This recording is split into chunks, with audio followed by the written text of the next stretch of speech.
Welcome back to another interesting tutorial about Android phone security settings. And in today's video, I'm going to show you on how to turn off Google Play Store tracking and collection of data on your Android phone without any stress. Quite a lot number of people that are using Android phone are not aware of this.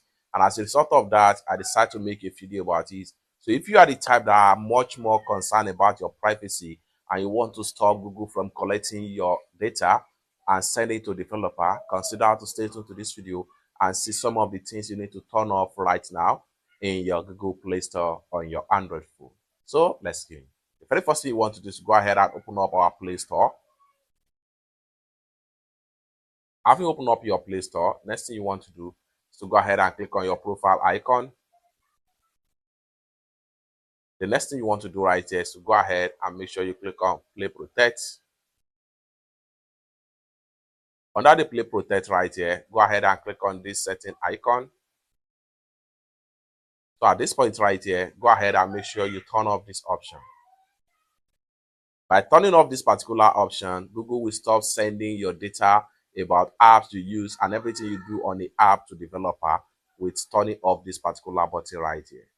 Lastly, go back to your Google right here. Go back to your Google Play Store.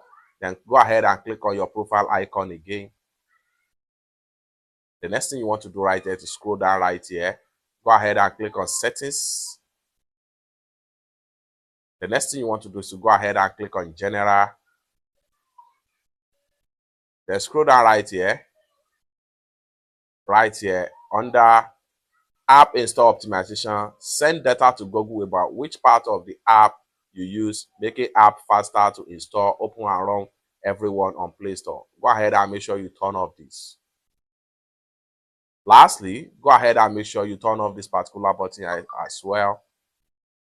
And you are done. With that, Google Play Store will not be able to track your data on everything you do on your phone as regard to app that you download and install from Google Play Store. It's that simple.